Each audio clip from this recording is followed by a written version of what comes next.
RMS Queen Mary 2. The RMS Queen Mary 2 is the largest ocean liner ever built, the flagship of the Cunard Line, and is the only passenger ship operating as an ocean liner. It was designed for routine crossings of the Atlantic, replacing the aging Queen Elizabeth II. Queen Mary 2 is not a steamship, like its predecessor, but instead is powered by 4 diesel engines, making it much faster than other cruise ships, with its top speed of 35 miles per hour. Some of Queen Mary 2's facilities include 15 restaurants and bars, 5 swimming pools, 2 of which are outdoors, a casino, a ballroom, a theater, and the first ever planetarium at sea. The ship's promenade is protected by a large screen which allows passengers to completely circumnavigate the deck while being protected from the high winds. A 2,030-foot stroll. Seawise Giant. Built in 1979 in Japan, the Seawise Giant was the longest ship ever built, prior to its decommission in 2009. It was longer than the height of many of the world's tallest buildings, including the Empire State Building in New York and the Petronas Towers in Kuala Lumpur, at about 1,500 feet long. The vessel had been bought and sold and repurposed several times during its long lifetime. As a result, it had been known by no less than 5 different names: Seawise Giant, Happy Giant, Yare Viking, Knock Nevis, and Mont. The Seawise Giant was built by Sumitomo Heavy Industries Limited at their shipyard in Japan. About 10 years later, during an Air Force attack in the Persian Gulf during the Iran-Iraq War, the ship was severely damaged from oil fires, and it sank. Despite the fact that the ship was declared a total loss and was written off, the wreckage was salvaged, towed to Singapore, and repaired. It was put back in action, having been renamed Happy Giant. In 1991, the ship was bought by the Norwegian shipowner Jørgen Yare. He paid $39 million for it and renamed it Yare Viking. From 1991 to 2004, it operated under Norwegian control before it headed back to the Persian Gulf, after being purchased yet again. There it was renamed Knock Nevis and became a permanently docked storage tanker. Knock Nevis was sold once more, and its new owners reflagged the vessel to Sierra Leone. It was renamed Mont and embarked on its final voyage to India in 2009, where it was intentionally beached and scrapped. The 36-ton anchor was saved and sent to the Hong Kong Maritime Museum for exhibition. TI-class supertankers. The largest oil tankers currently operating are the TI-class supertankers built in 2002. TI refers to Tankers International. These vessels are the largest of the oil tanker category, called ULCC, ultra-large crude carriers, and they're worth a cool $120 million. In 2002, 4 of these massive tankers were built by the Daewoo Shipbuilding and Marine Engineering Company in South Korea. They were originally named the Hellespont Alhambra, Hellespont Fairfax, Hellespont Metropolis, and Hellespont Terra. They were about 1,200 feet long, just shy of the size of the Seawise Giant. In 2004, Overseas Shipholding Group bought 2 of them, Hellespont Fairfax and Hellespont Terra, and renamed them TI Oceania and TI Africa, respectively. They were both headed to the South Pacific, where they were flagged for the 2 Marshall Islands. Then Euronav, a Belgian shipowner, purchased the other 2, Hellespont Alhambra and Hellespont Metropolis, and renamed them TI Asia and TI Europe, respectively. They both headed off to Europe and were flagged for Belgium, and these 2 are still operating today. But in 2010, TI Asia and TI Africa met the same fates as the former Seawise Giant and were both converted into oil storage vessels. Because of their massive size, these tankers can't enter ports to unload. Instead, they have to offload cargo oil either directly to a smaller oil vessel or to offshore platforms where the smaller vessels later collect the oil. The TIs don't fit through the Panama Canal nor the Suez Canal either.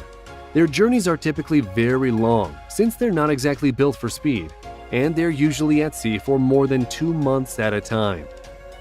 Merce Triple E Class. The Merce container ships are a common sight for anyone who lives near or travels by a port. The Merce Triple E Class was the world's largest version of a container ship at the time it was built in 2011. Triple E in Triple E Class stands for economy of scale, energy efficient, and environmentally improved. When you see a Merce container ship and its giant familiar logo, you'll also see piles of containers upon piles of containers. 23 rows of containers can fit across the width of the ship, and they pile up to 10 high, with a capacity of 18,000 containers in total. When sailing across the oceans, the speed of 25.5 knots makes it one of the fastest of this type of vessels in the world. It is powered by an impressive twin diesel engine design, and the engine alone weighs 2,300 tons. CSCL Globe. The CSCL Globe, built in 2014, is the largest container ship in the world, taking the place of the Merce Triple E Class. The CSCL Globe is the first of 5 identical container ships to be built at the Hyundai Heavy Industries shipyard in Ulsan, South Korea. These are the biggest container ships in the world. The CSCL Globe is 1,200 feet long, 200 feet wide, with a depth of 100 feet. The large container ship is equivalent to the size of 4 football fields. It has a dead weight of 184,605 tons and a cargo handling capacity of 187,541 tons. That means it can hold 19,120-foot containers, for 1,000 more than the Merce Triple E Class. The vessel's propulsion system includes the biggest engine ever built, a state-of-the-art 2-stroke engine built at HHI's Engine Building Division. It can generate 69,720 kilowatts of power at 84 rotations per minute. The Oasis of the Seas. This giant luxury cruise ship is part of the Royal Caribbean Fleet. It is one of the biggest cruise ships in the world, at a close 1,200 feet long, 215 feet wide, weighing in at more than 225,000 tons. Cruisegoers will find 18 decks and will use the ship's 24 elevators to get around. The ship can accommodate almost 7,000 guests in 2,742 staterooms, and the crew totals 2,100 people. The ship has so much to offer its guests that there is no reason for them to even disembark at a destination.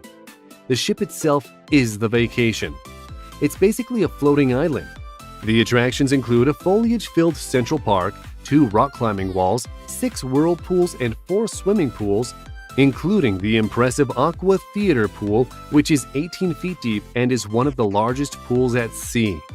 There's even an ice skating rink, a sports court, several spas and fitness centers, and movie theaters. And if you're bored, you can surf in one of the 2 Flowrider surf simulators. After all that activity, guests can dine at one of 20 restaurants with 20 chefs and 222 cooks. For after hours, there are 11 clubs and bars, and 7 retail stores are available for anything you may have forgotten to bring on board. QMAX ships. The QMAX monsters are tank ships called LNG, which transport liquefied natural gas. Hence the name. The QMAX ships were built in 2009 by Samsung Heavy Industries in South Korea. There are 14 of the ships built at the same time. Q stands for Qatar, and MAX for the maximum size of ship permitted to dock at the LNG terminals in Qatar. The LNG carrier design features 4 or 6 tanks located along the central line of the vessel, holding 266,000 cubic meters of LNG. The first trip by a QMAX tanker was completed the same year it was built, traveling to the port of Bilbao, Spain, having transited the Suez Canal for the first time, a feat not possible by many of the giants on our list. MV Blue Marlin.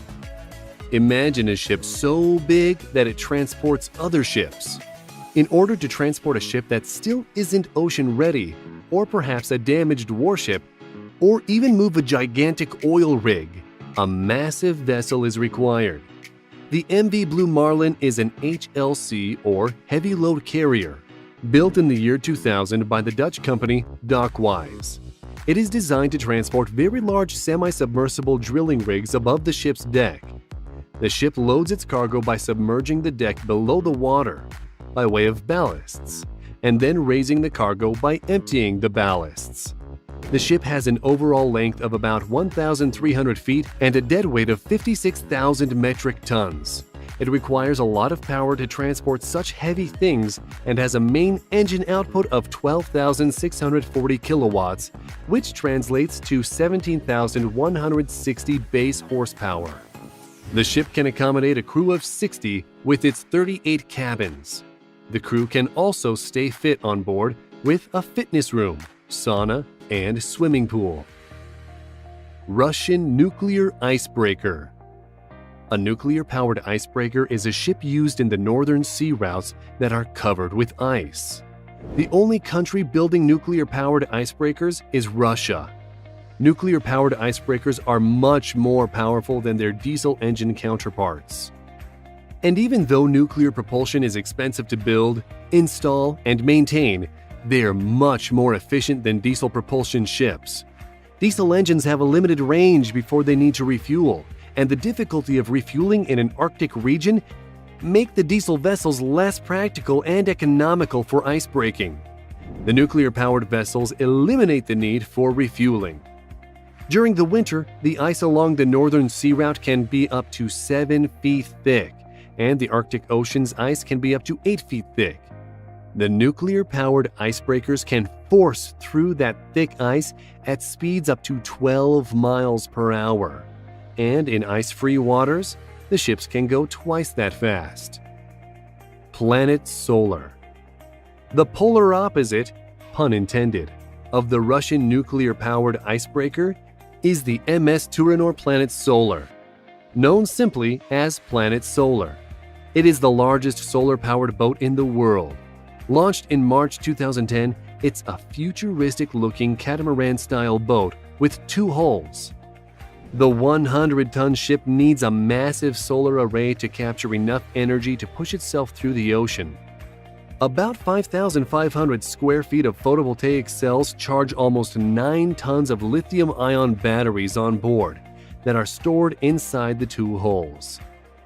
2 years after it launched, it became the first solar-powered vehicle ever to circumnavigate the Earth. The aim of the stunt was to focus on public awareness of the importance of renewable energies for environmental protection for the future. We hope you enjoyed this video, and we want to know which is your favorite of these giant vessels. Let us know in the comments.